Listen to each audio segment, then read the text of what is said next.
안녕하세요 여러분, 라이프입니다.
제가 9월 달에 생일인데 친구들이 생일 선물을 좀 일찍 보내줬거든요.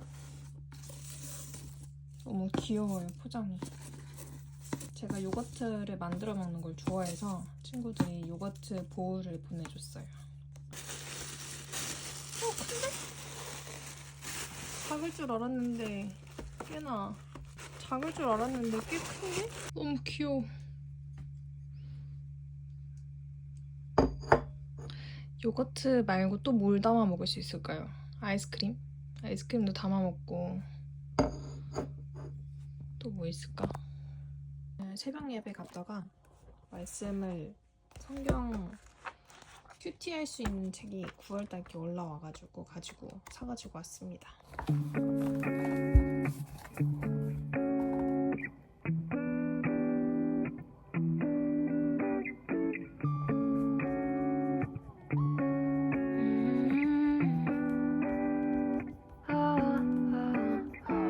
You got me shaking, yeah, I feel the fever coming on. Boy, you know you're all I want. Keep saying that I hate it, but it's kind of fun. Watching me come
I tried to shake it, find a way to get you off my mind. Really tried to draw that line. One look from you, I'm praying I could call you.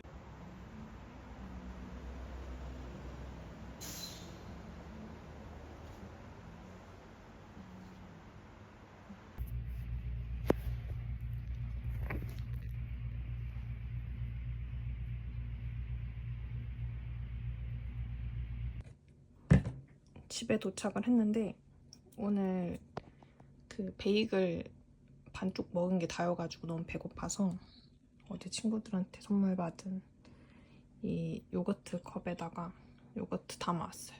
그리고 지금 읽고 있는 책은 고전이 답했다. 마땅히 가져야 할 부에 대하여라는 책인데 너무 재미있어가지고 지금 쉬지 않고 계속 읽고 있는 중입니다.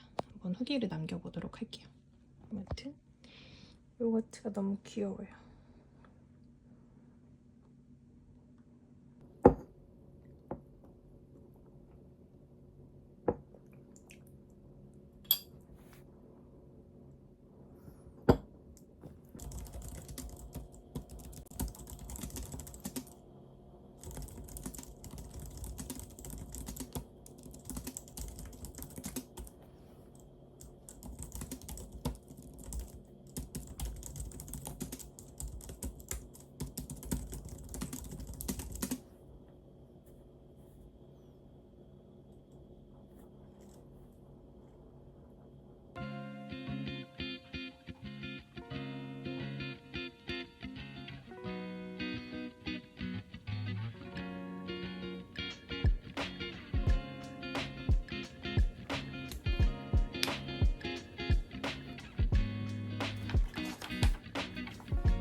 안녕하세요 여러분, 라이프입니다. 잘 지내고 계신가요? 저는 이번에 9월이 되고 나서 고명환 작가님의 책을 3권을 읽었어요. 이 책이 올해 7월에 나온 책이기도 하고 지금 베스트셀러로 올라가 있어서 한번 읽어보고 리뷰를 가지고 와봐야겠다라고 생각을 했거든요. 제가 이번에 읽은 책은 고전이 답했다, 마땅히 살아야 할 삶에 대하여, 고전이 답했다, 마땅히 가져야 할 부에 대하여, 그리고 이 책은 돈 버는 법에 관한 이야기, 이렇게 3권인데요. 고전이 답했다가 작년에 나온 삶에 대한 버전이 있고 올해 나온 부에 대한 버전이 있습니다. 지금은 2권 모두 베스트셀러로 올라가 있더라고요. 작가님은 3,000권 정도의 책을 읽으면서 고전이 주는 메시지를 통해 삶을 대하는 태도, 또 부를 대하는 태도를 배우게 되셨다고 해요. 그래서 이 책의 중간중간에 고전 책을 읽으면서 마음에 들었던 문장들이나 와닿았던 문장들을 같이 소개를 해주고 계십니다. 부에 대한 책의 목차는 1부, 돈은 무엇인가, 2부, 돈은 어떻게 벌어야 하는가, 3부, 당신은 부를 가질 수 있는 사람인가, 이렇게 3개였고, 삶에 대한 책의 목차는 1번, 나는 누구인가, 2부, 어떻게 살아야 하는가, 3부, 어떻게 행해야 하는가, 이렇게 구성되어 있어요. 각 부마다 소제목이 있어서 내용이 꽤 많은 편입니다. 결국 저는 2권의 책을 다 읽고 다른 1권의 책을 연이어서 읽으면서 작가님이 말하는 메시지가 동일하다라는 생각을 하게 됐는데요. 총 5가지로 저는 추려보았어요. 첫 번째, 책을 많이 읽어라. 2번째, 긍정적인 생각을 하라. 3번째, 남에게 베푸는 삶을 살아라. 4번째, 창조하라. 5번째, 나를 위한 삶을 살아라. 이렇게 5가지를 크게 반복하면서 3권의 책에서 메시지를 전달하고 있다고 느꼈거든요. 그래서 제가 느낀 5가지에 대해서 같이 소개를 드려보려고 이렇게 영상을 한번 준비해봤습니다. 재밌게 봐주시고 여러분들도 마음에 드신다거나 내가 좀 관심 있는 분야다, 아니면 메시지를 조금 더 구체적으로 알고 싶다라고 생각이 드시면 한번 읽어보시는 것도 추천드리겠습니다. 일단 첫 번째, 책을 많이 읽어라. 이 작가님은 3,000권의 책을 읽으셨다고 해요. 50권씩 책을 읽어나갈 때마다 깨달음이 많이 와닿으면서 인사이트가 굉장히 커지는 느낌을 받으셨다고 합니다. 독서를 좋아하는 저는 너무 부러웠어요. 하루 종일 책을 읽어보는 게 제 로망 중에 하나인데요. 작가님은 책을 읽으면 어떤 분야든지 지식을 충분히 얻을 수 있다고 말씀하십니다. 그러면서 고전을 강조하시더라고요. 고전은 진짜 오랜 옛날부터 쓰인 책들인데도 불구하고 현대의 삶을 살아가는 데 있어서 중심을 잡을 수 있는 메시지를 많이 가지고 있다고 말씀을 하십니다. 결국 삶을 현명하게 살아가는 데 있어서 중심은 하나의 길로 통하나 보다라는 생각을 했습니다. 저에게도 더 많은 독서를 하면서 머리가 트이는 경험을 할 수 있을지 기대하고 있어요. 책을 많이 읽고 그 메시지를 따르고 실천하는 것이 당연히 중요하겠죠? 책을 읽는 시간만큼은 다른 사람 누구한테도 방해받지 않고 작가님의 글과 나만 존재하는 세상이니까 어쩌면 시끄러운 세상으로부터 나 혼자를 좀 고립을 주기 위해서 현대인들에게 독서가 더욱 필요한 걸 수도 있겠다라는 생각을 했습니다. 근데 독서를 얼마나 하라고 하시냐면 이 책은 돈 버는 법에 관한 이야기라는 책에서 하루에 4시간씩 읽으라고 말씀을 하세요. 4시간.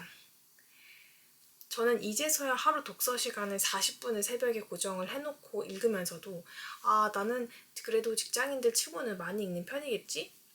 더 이상 시간 내는 건 어려워 라고 생각을 하고 있었는데 아주 아니란 착각이었던 거죠. 그래서 이 책을 읽고 독서 시간을 더 늘려야겠다고 생각했어요. 작가님은 출근하느라 바쁘면 새벽 4시에 일어나서 2시간 동안 책을 읽으라고 하시더라고요. 딱 1년만 한번 잠을 줄이고 그렇게 해보라고 하셔서 저는 자극을 많이 받았습니다. 그래서 자극을 받게 되는데 그렇게 해본 적은 한 번도 없었는데 한번 해볼까? 라는 생각이 들었어요. 사실 저는 뭔가를 할 시간이 없다고 계속 말은 하고 있는데 사실 핑계거든요. 제가 잠을 더 줄이거나 밤에 시간을 더 효율적으로 사용을 한다거나 하면 무언가를 하나 더 도전할 수 있을 텐데 지금은 체력적으로 힘들다, 회사 일이 힘들다 하면서 핑계를 대면서 조금 쉬려고 하지 않나라는 생각을 하게 되면서 반성을 많이 했습니다. 제 삶에 도움이 된다면 한번 시도해볼 만하지 않을까요? 너무 힘들면 당연히 무리가 되면 하면 안 되는 거지만 그래도 한 번쯤 시도를 해보고 이게 나한테는 조금 무리가 된다라고 생각할 수는 있으니까요. 근데 저도 4시간은 책을 읽지는 못할 것 같다라는 생각은 합니다. 두 번째는 긍정적인 생각을 하라라는 부분이에요. 사실 이거 굉장히 당연한 말이고 뻔한 말일 수도 있지만 저부터 인정을 한번 해볼게요. 저는 매사에 긍정적이기가 정말 쉽지가 않다고 생각해요. 특히 또 회사를 다니니까 모든 상황에 대해서 불평을 먼저 하게 되고 긍정적으로 생각해야겠다는 그 마음가짐 자체를 잊어버려요. 그래서 요즘은 오히려 좋아, 뭐 럭키비키, 그럴 수 있지, 이런 밈이 많이 나오고 있어서 그나마 입 밖으로 우리가 조금은 긍정적인 말을 할 수 있게 되는 것 같아요. 이게 밈의 긍정적인 효과가 아닐까라는 생각도 하는데요. 지난 영상에서 주된 메시지로 말씀드렸던 것처럼 내가 통제할 수 없는 것들은 어차피 어쩔 수가 없는 거니까 내버려 두는 거죠. 내가 통제할 수 있는 것들이라면 불평하기 전에 긍정적으로 바라보자. 그게 곧 삶을 이끌어가는 기세이고 돈은 곧 긍정적인 흐름과 기세를 타고 나한테 온다는 부분을 작가님은 강조하고 계십니다.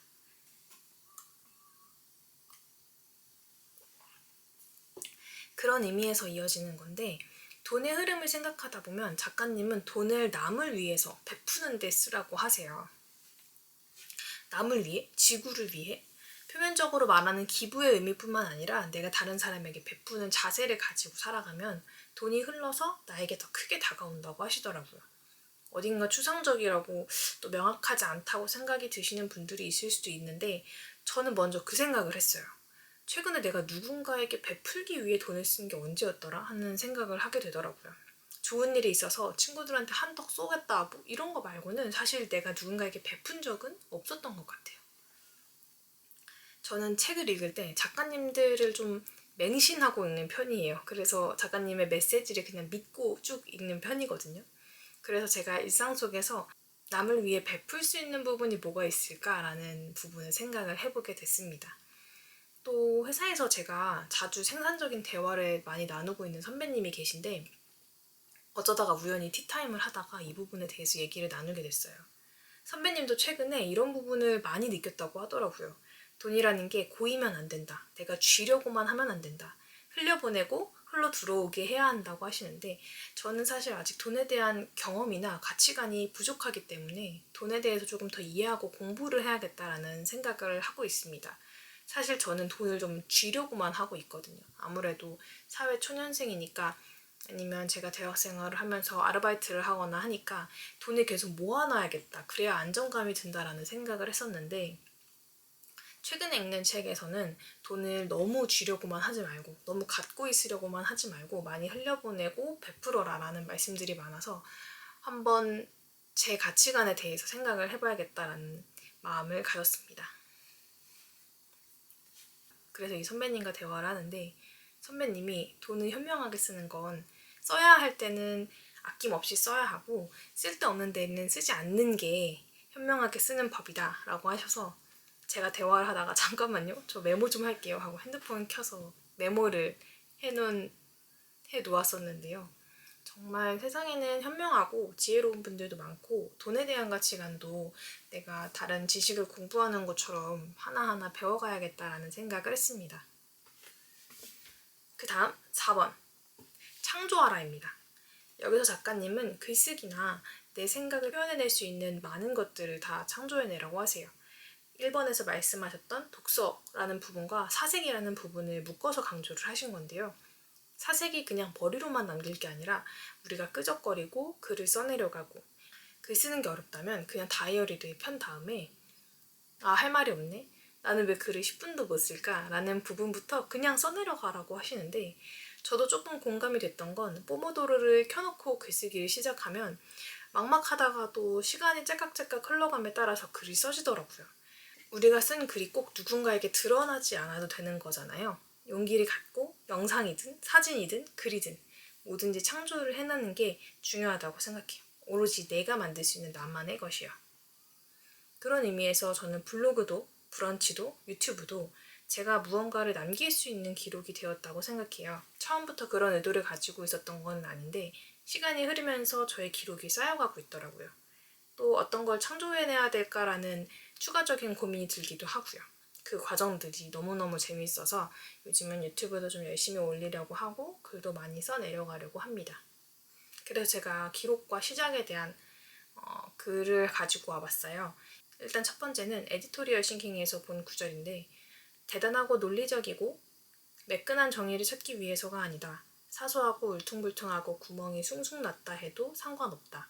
그건 누구의 것과도 같지 않은 당신만의 것이니까. 바로 그곳이 당신의 창작이 되는 시원이니까. 초라하게 느껴져도 자기 관점을 믿고 스스로 개념을 정의하려 애써보는 경험은 너무나 중요하다. 이 부분이었어요. 굉장히 저의 일상이라던가 제 편집 실력이라던가 글쓰기 실력이라던가 구멍이 숭숭 나 있고 많이 초보자적인 느낌이지만 그래도 나만의 것이니까 하나씩 하나씩 만들어가는 게 더 큰 의미가 있지 않을까라는 생각을 하게 됐습니다. 그리고 두 번째 문장은 그리고 또 하나의 글이 있어요. 기록의 시작은 엉성할수록 좋다. 기록이 쌓인 후 만들어진 것과 비교했을 때의 낙차로 결과물은 더욱 빛난다. 부디 가벼움을 잃지 말고 부담은 가능한 내려두길. 다만 지치지 않고 기록으로부터 기록으로 나아가 보기를 바란다. 저마다의 기록이 새로운 가능성으로 가는 다리가 되어줄 것이다. 그 다리를 지나 우리가 함께 더 큰 가능성을 만들 수 있기를 바라본다. 프리워커스 책에서 본 구절인데 굉장히 시작하기 어려운 사람들에게 용기를 북돋아주는 구절이라고 생각을 해서 가지고 와봤습니다. 이처럼 많은 책에서 나만의 것을 엉성하더라도 만들어보라고 기록해내라고 하세요. 제가 최근에 본 짤이 있는데 하고 머리가 좀 찡했던 게 있었거든요. 그게 바로 이 짤인데요. 우리가 뭔가를 한다고 한들, 엉성하다고 한들, 실패한다고 한들 사실 그렇게 세상에 큰 영향을 미치지 않는다는 거죠. 이왕이면 뭐라도 내 삶의 흔적을 남기고 또 그게 현대시대의 무기가 될 수 있기 때문에 한번 뭐라도 시작해보는 거, 그런 마음가짐이 정말 중요하겠다. 또 당연히 실행해 나가는 것이 중요하겠다라는 생각을 했습니다. 그리고 마지막 5번째 메시지. 나를 위한 삶을 살아라. 돈에게 끌려가지 말고 세상의 기준에 끌려가지 말아라. 어떻게 그런 삶을 살 수 있겠습니까? 라는 궁금함이 들면 앞서서 작가님이 강조하신 메시지들 총 4가지로 정리를 했지만 사실 실제 책에서는 더 많은 메시지가 담겨 있고요. 제가 오늘 가지고 온 5가지 메시지는 3권의 책에서 공통적으로 말씀하시는 메시지들이었거든요. 작가님은 우리가 책을 많이 읽고 긍정적으로 살고 생각을 많이 하고 창조를 하고 남을 위해서 베풀면서 살아가는 삶을 살면서 내 삶의 주도권을 갖추는 것이 중요하다고 해요. 사실 중간중간 읽으면서 말이 쉽죠. 우리가 우리의 직장을 그만둬 버릴 순 없잖아요. 이런 생각을 하면서 읽었는데 작가님의 책 3권을 다 읽어보니 어느새 제 생각이 작가님의 생각처럼 작가님화 되어가고 있더라고요. 주도적인 삶, 내가 삶을 주도하고 내가 살아가고 싶은 대로 살아가다 보면 돈도 우리를 향해 따라온다는 것을 인정하고 있더라고요. 물론 저는 아직 경험해보지는 못했어요. 하지만 독서라는 것의 장점은 간접 경험을 할 수 있다는 거니까요. 책을 읽으면서 작가님이 느끼신 것을 저도 실행해볼 수 있지 않을까라는 생각을 해보게 됐습니다. 아직 어떤 걸 해야 될지는 잘 모르겠지만요. 방금 제가 말씀드렸던 5가지의 메시지가 실행해볼만 하겠다라는 생각이 드셨나요? 아니면 또 뻔한 소리를 하고 있네? 뻔한 얘기, 뻔한 자기계발서와 같은 메시지를 나열하고 있네? 라고 생각하고 계셨나요? 저는 고명환 작가님의 책들을 읽고 해봐야겠다라는 생각을 제일 먼저 했습니다. 독서 시간을 더 갖고 나를 위한 삶을 살도록 생각하고 목표를 구체적으로 생각해 보려고 해요. 뻔하다고 생각하고 돌아보지 않을 것이 아니라 누구나 이렇게 뻔한 것을 계속 강조하고 있으니까 심지어 비용이 드는 것도 아니니까 나를 조금만 더 통제하면 되는 일이잖아요. 시도해보고 삶에 어떤 변화를 주는지는 확인해볼 만하다라고 생각했습니다. 이 5가지를 해야 하는 가장 큰 이유는 돈이 안 들기 때문이에요. 작가님이 3권의 책에 걸쳐서 이렇게나 강조한 5가지가 내 삶을 바꿀 거라고 장담을 하시는데 공짜니까 한 번쯤 못 이기는 척하고 도전해보는 것도 재미있지 않을까요? 조금 아쉬운 건 작가님이 주시는 메시지가 너무 좋아서 읽는 동안 계속 제 텐션이 업이 되어 있는 상태였는데 한 번에 다 읽어버리니까 이제 뭘 읽어야 될까라는 아쉬움이 들기도 합니다. 그리고 저는 고전을 많이 읽는 편이 아니었는데 이 책을 읽으면서 고전도 한번 도전을 해봐야겠다라는 생각을 했어요. 3권의 책 중에 저는 최근에 나온 부에 대하여 고전이 답했다 마땅히 가져야 할 부에 대하여 라는 책이 가장 좋았습니다. 그리고 이 책은 돈 버는 법에 관한 이야기, 이 책은 뒷부분에 장사에 대한 디테일한 내용이 있어요. 그래서 사업 아이디어나 세금과 관련한 내용이 있어서 사실 저는 그 부분은 조금 대충 읽었습니다. 장사에 관심 있는 분들이라면 이 책을 추천드릴게요. 맨 뒷부분에는 책을 추천하는 부분들도 있어서 저는 많이 스크랩을 해두었습니다. 제가 말씀드린 내용을 듣고 읽어보고 싶다는 생각이 드셨길 바랄게요. 이렇게 종종 리뷰하는 영상을 가지고 오고 싶은데 가능할까요? 책을 읽는 인풋의 시간만큼이나 책의 내용을 정리하고 원고를 준비하는 아웃풋의 시간이 그만큼 걸려서 제가 생각하면서 머리를 계속 굴리게 되니까 오히려 성장하는 느낌이 듭니다. 아마도 책을 소개하는 영상도 조금씩 성장하기를 바라면서 계속 올려볼게요. 앞으로도 잘 부탁드리겠습니다, 여러분. 아침마다 책 읽는 시간을 좀 더 늘려보고 싶은데 한번 영상으로 열심히 담아보고 책의 내용을 실천해 보도록 하겠습니다. 요즘 일교차도 많이 심해지고 아침 저녁 기온이 많이 떨어졌는데 건강 조심하시고 다음 주에도 영상으로 찾아뵙겠습니다. 안녕, 감사합니다.